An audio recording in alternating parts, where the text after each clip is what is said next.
Semaine de coupe nationale, occasion parfaite de tenter un prono sur Unibet. 100 € remboursés sur votre premier pari grâce au lien en description. Conditions pour jouer en bas de l'écran.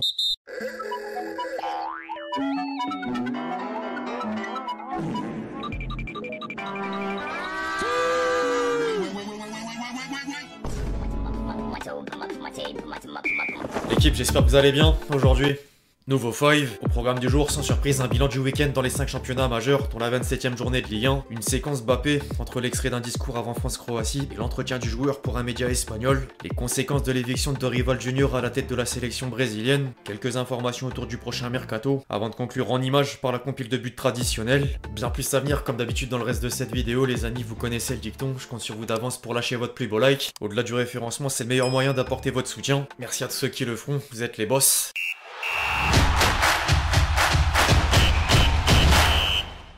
La Ligue 1 pourrait encore offrir quelques surprises dans la dernière ligne droite de la saison. Après un carton sur la pelouse de Saint-Etienne, Paris n'aura besoin que d'un match nul en réception d'Angers le week-end prochain pour valider le titre de champion de France. Mais la course à l'Europe reste indécise à cette journée de la fin. Seuls 5 points séparent la 2e et la 7e place. Lille et Strasbourg ont respectivement fait un coup devant Lens et Lyon pour recoller Nice et Marseille au pied du podium. Monaco a renversé le gym dans le derby de la Côte d'Azur et reprend quant à lui l'ascendant sur l'OM, battu par Reims, pourtant en quête de victoire depuis le 10 novembre dernier. De quoi permettre une domination rémoise dans le bilan de l'équipe. Rabiot avait des raisons d'être inquiet au bout de 3 défaites consécutives. Sur le plan comptable, ça fait mal, mais c'est surtout l'état d'esprit qu'on affiche. On a des objectifs, on en parle chaque week-end, mais c'est pas suffisant. J'ai l'impression de voir des mecs qui n'ont pas envie d'aller en Ligue des Champions, qui n'ont pas envie de se battre pour connaître la Coupe d'Europe et y jouer. C'est compliqué, je sais pas quoi dire. En parallèle, les voisins européens donnaient un mélange coupe-championnat. Les quarts de finale de Coupe d'Angleterre ont tourné en faveur de Crystal Palace, Nottingham Forest au terme d'une séance de tir au but, Aston Villa et Manchester City grâce au duo d'entrants Nico Origi, Omar Marmouche. Les Citizens s'affronteront la surprise de la saison en Premier League alors que les Villains feront face aux Eagles dans le dernier carré d'FA Cup.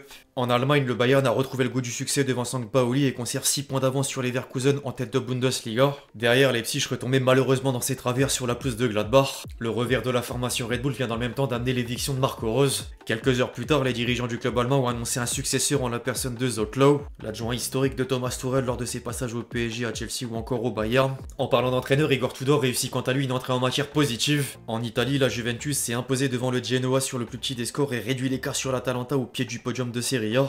Par contre, l'Inter et Naples devraient encore livrer une bataille dans la lutte au Scudetto. Nerazzurri et Partenopei ont respectivement pris le meilleur sur l'Udinese et l'AC Milan pour poursuivre leur marche en avant. Enfin, pour boucler la boucle, du côté de l'Espagne, le Barça a balayé Girona et garde le Real Madrid à même distance aux commandes de la Liga. Les Blaugrana prenaient déjà 3 longueurs d'avance sur le rival dans le match en retard de la 27e journée, en même temps d'apprendre la mauvaise nouvelle du forfait de Daniel Olmo d'une durée de 3 semaines à cause d'une blessure. Le club merengue s'est d'une autre part tiré du piège léganais grâce en partie à Mbappé, double buteur. Un coup franc indirect en prime. L'attaquant français a un mauvais bilan dans l'exercice, il n'avait jamais marqué sur coup franc, il faut souligner la combinaison. Par contre, un journaliste espagnol est allé un peu plus loin, au point d'expliquer que le Real Madrid veut faire de Mbappé un spécialiste des coups francs. Affaire à suivre. Il rejoint par la même occasion une légende madrilène après avoir atteint la barre des 33 buts sous la tunique blanche. Je suis très heureux d'égaler Cristiano Ronaldo, on sait ce qu'il représente pour nous tous. Il me donne beaucoup de conseils, l'important c'est de gagner des titres. Nous savons ce que nous devons faire, nous devons gagner. J'ai toujours dit que nous sommes une famille et nous allons le prouver. Au-delà des chiffres, le kick sera suivi de près lors du prochain rendez-vous européen. La star tricolore s'est d'ailleurs confiée au micro de la Sexta dans un entretien exclusif publié dimanche prochain à 21h30, 2 jours avant le déplacement sur la pelouse d'Arsenal en quart de finale de Ligue des Champions. Quelques extraits sont déjà disponibles sur les réseaux sociaux. Tout ce que je voulais, c'est jouer ici, au Bernabeu, avec ce maillot, marquer des buts, être heureux. J'étais fan de Zizou et des Galactiques. C'est le meilleur club du monde et il a une aura qu'aucun autre club nord. Mes parents ont fait beaucoup de choses pour moi pendant tout ce temps. Ils ont été très importants dans mon chemin jusqu'ici. Ce rêve est devenu un objectif, puis une réalité. Maintenant, je veux gagner la Liga, la Ligue des Champions et tout ce qui peut être gagné avec le Real Madrid. Il est évidemment question des débuts à la Maison Blanche, dont l'aspect plus personnel. Je suis un homme normal avant d'être footballeur. Un homme qui vit sa vie, qui voit ce qui se passe. Il y a des choses qui lui plaisent, d'autres qui lui font de la peine, qui le fâchent. Au final, je donne mon opinion avec les valeurs que j'ai et qui, selon moi, sont bonnes pour moi et pour le monde. Quand je suis heureux, ça se voit sur mon visage et maintenant je le suis. Je suis très heureux. La suite dans quelques jours. Au passage, la 3F a publié la fameuse vidéo du discours de Mbappé avant France-Croatie. Donnez les mecs, donnez, soyez généreux, solidaires, et vous allez le faire, tous ensemble, ok? Je peux parler, coach? Oui, Non, les gars, avec plaisir. juste un truc. Et aujourd'hui, je pense que c'est une bonne soirée pour avoir un match référence, un truc où on s'accroche. Ok, ce match-là, on est parti le chercher. On a fini le match, personne n'a senti qu'on pouvait être éliminé. On est tous avec la même idée, c'est qu'on peut le faire. On a la dalle, on a la dalle. On a une équipe jeune, il y a des jeunes, ils sont rêvés, ils ont du talent. C'est frais, les anciens, nous, on doit les amener avec nous aussi. Je pense que là, c'est une bonne soirée pour faire tout ce qu'il faut. Donc si on met ce qu'on a mis en deuxième mi-temps et qu'on est efficace et que derrière on reste avec personnalité et on joue, pour moi on va passer. Certains diront qu'il vit pour les caméras, en tout cas les paroles ont été suivies par les actes. Plus sérieusement, la trêve internationale venait de prendre fin, mais un événement invite à reparler du sujet. La fédération brésilienne a décidé de limoger Dorival Junior et tout le monde attend de connaître le prochain sélectionneur du Brésil. Les médias brésiliens stipulent qu'il devrait être étranger. Du coup, les yeux sont encore rivés sur Ancelotti, même si le Mister a tout juste démenti la rumeur en conférence de presse. Je me souviens pas avoir parlé de ça avec Ronaldo. R9 Nazario Phénoméno. Le contrat est clair, j'ai rien à ajouter à ça. J'aime le Brésil, ses joueurs et ses supporters, mais j'ai un contrat avec le Real Madrid. Non, la CBF m'a pas contacté. En parallèle, d'autres pistes sont dans les tuyaux. L'équipe a également mentionné les noms de Jorge Jesus, dont la relation avec Neymar était difficile du côté d'Al Hilal, Arthur Jorge, entraîneur d'Al Rayyan, Abel Ferreira, entraîneur de Palmeiras, et Felipe Luis, entraîneur de Flamengo.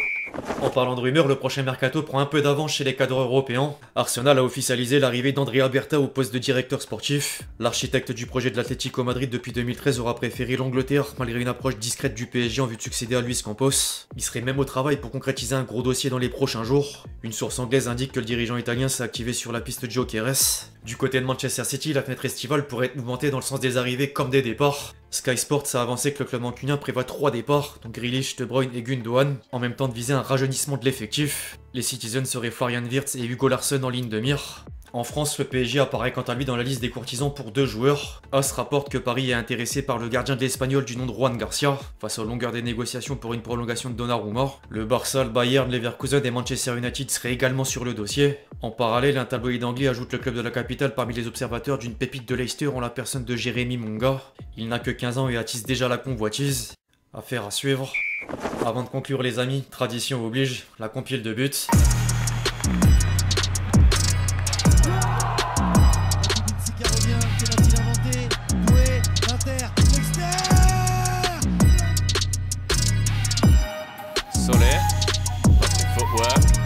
Soler still, he goes for it! Oh my! Bon, la surface de réparation d'Estoril, la talonnade de Mora, ça va revenir sur Mora, le crochet, et il enchaîne! Gate in the box, Lionel Messi, Messi out, one shot goal! Negri, aquí viene Dreyer arriba, Loris se pierde, ¡gol!